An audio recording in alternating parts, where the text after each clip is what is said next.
కల్తీ నెయ్యి వ్యవహారంపై ఢిల్లీలో వైవి సుబ్బారెడ్డి మీడియాతో మాట్లాడుతున్నారు. ఇప్పుడు ఆ లైవ్ చూద్దాం. ఆరోపణలు ఉన్న ట్యాంకర్లు 2024 జూన్ జూలైలో వచ్చాయి.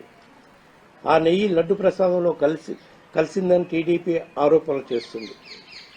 వారి ఆరోపణ ప్రకారం చూస్తే అప్పుడు చంద్రబాబు గారే అధికారంలో ఉన్నారు జూన్ జూలై 2024లో.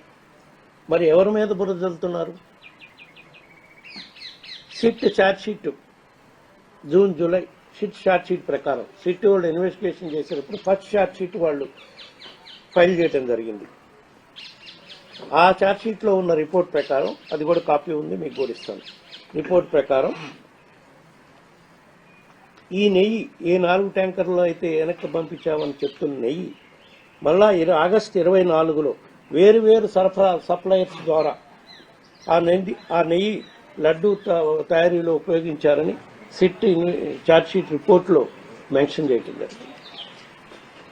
మరి అప్పుడు ఆ నెయ్యి లడ్డు తయారీలో ఉపయోగించారు కదా, మరి ఇప్పుడు ఉన్న చంద్రబాబు గవర్నమెంటే కదా. మరి ఆరోపణలు నిజమైతే ఈ తప్పుకి ఎవరు బాధ్యత? దీనికి కూడా మేము బాధ్యతేనా? చంద్రబాబు ప్రభుత్వం దాటి అందులో ఉన్న టీటీడీ అధికారులదా, టీటీడీ పెద్దలదా? వీటన్నిటికీ ల్యాబ్ బేసిక్గా పెడుతున్నాం.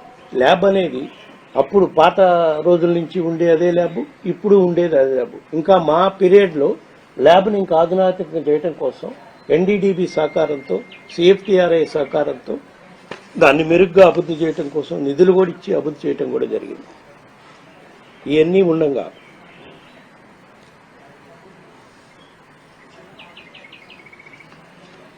ఈ మధ్య పత్రికల్లో, ఇతర మీడియా సంస్థల్లో 2019-24 మధ్య తయారైన లడ్డులన్నీ కూడా కల్తీ నెయ్యితోనే తయారు చేశారు. దాదాపు 20 కోట్ల లడ్డూలు ఇలానే తయారయ్యాయంటూ సిట్ చెప్పిందంటూ రాస్తున్నారు. సిట్ ఇన్వెస్టిగేషన్ జరుగుతుంటే ఎక్కడ వాళ్ళు డిస్క్లోజ్ చేశారు? ఇన్ని వేల లడ్లు కల్తీ ఆల్టెడ్ గీతో తయారైనాయని. దేవుడి ప్రసాదం మీద నిందితుల రాజకీయాల కోసం ఇలా దిగజారిపోయి ఆరోపణలు చేస్తారా? మీడియా సంస్థలు కూడా నియంత్రణ పాటించకపోవటం విచారకరం. తిరుమల క్షేత్రానికి నెయ్యి సరఫరాపై ప్రతి 6 నెలలకి టెండర్ ప్రక్రియ జరుగుతుంది. 2024 జూన్ జూలైలో తిప్పి పంపిన 4 ట్యాంకర్లు సంబంధించిన టెండర్లో పాల్గొని నెయ్యి సప్లై చేయడం అనేది జూన్లో మొదలైంది. అంతేకాకుండా ఆ కంపెనీకి తిరుమలకి సప్లై చేయడం కూడా అదే తొలిసారి. ఏదైతే జూన్ జూలైలో ఆల్టెడ్కి సప్లై చేశారని, అది ఆ కంపెనీ పేరు యార్ డైరీ.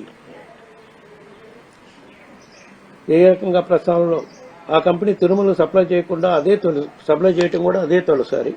19-24 మధ్య ఏ రకంగా ప్రసాదంలో కల్తీ నెయ్యి కలిసిందని చెప్పగలుగుతున్నారు దాన్ని బేస్ చేసుకుని. పైగా టీటీకి నెయ్యిని ఒకే సంస్థ నుంచి నెయ్యి సప్లై ఎప్పుడు చేయలేదు. ఎందుకంటే అంత క్వాంటిటీ ఒకే సంస్థ ఎప్పుడు సప్లై చేయలేదు కాబట్టి. కనీసం 3-4 సంస్థలు ఉంటాయి. మరి ఏ రకంగా ఇలాంటి తప్పుడు ప్రచారం చేయగలుగుతున్నారు?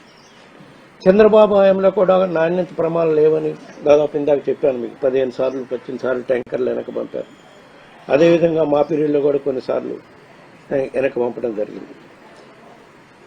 అలాగే ట్యాంకర్ను తిప్పంటాం మా పీరియడ్లో కూడా.